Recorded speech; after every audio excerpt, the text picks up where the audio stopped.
جل جاتا ہوں قرآن پاک کو نورانی شیشہ سبحان اللہ اے رب دا راوے دکھاوے تے جو کوئی سنے عمل کماوے تے سدھا جنت جاوے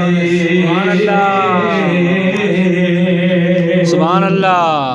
ضرورت اس صبر کی ہے کہ قرآن مجید پڑھا جائے اور اس پر عمل کیا جائے۔ وہ زمانے میں معزز تھے مسلمان ہو کر، ہم ذلیل و خوار ہوئے تارک قرآن ہو کر۔ تارک قرآن مجید پڑھ کر اس پر عمل کرنے کی ضرورت ہے۔ سود سے، رشوت سے، ہر برے کام سے بچنے کی ضرورت ہے اور ہر نیک کام کرنے کی ضرورت ہے۔ وما آتاکم الرسول فخذوہ وما نہاکم عنہ فانتہوا واتقوا اللہ۔ جو سرکار نے فرمایا یہ کام کرو وہ کام کرنے لگ جاؤ، جس سے سرکار نے منع فرمایا وہ کام اس کام سے رک جاؤ۔ لیکن اب تو ایک دور ایسا آ رہا ہے کہ سوشل میڈیا پر ایک مفتی نہیں بہت سارے مفتی آ گئے، اور پھر رمضان شریف میں جو 11 سال ہمارے اب میں ان کے کیا کہوں، تو وہ جو 11 سال نعت گانے سارے سنتا وہ ہمارے پیشوا بن جاتے ہیں، وہ ہمیں مسائل بتاتے ہیں۔ تو یہ حال ہے ہمارا۔ اس پر کہ پاکستان نظام مصطفیٰ صلی اللہ علیہ وسلم کا نفاذ ہوگا تو انشاءاللہ یہ حال نہیں ہوگا۔ وہ ہمیں مسئلے بتاتے ہیں، وہ ہمیں بتاتے ہیں، چاہے وہ عورتوں میں ہیں چاہے مردوں میں ہیں، کیونکہ عالم بننے کے لیے عرصہ لگتے ہیں۔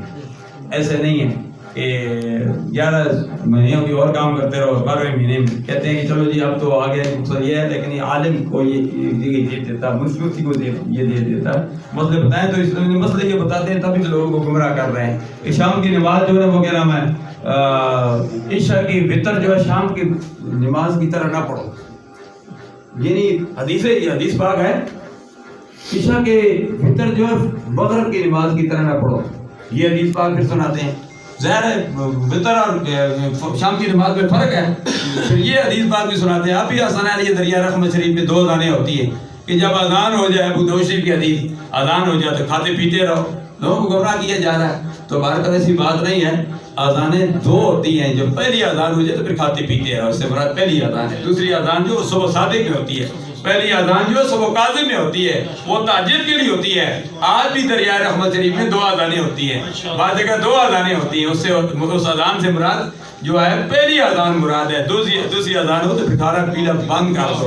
اللہ کی بارگاہ میں دعا کرتے ہیں جو قرآن مجید حافظ محمد سمیع نے الحمد سے لے کر والناس تک سنایا، اللہ اپنی بارگاہ عطیت میں قبول و منظور فرمائے۔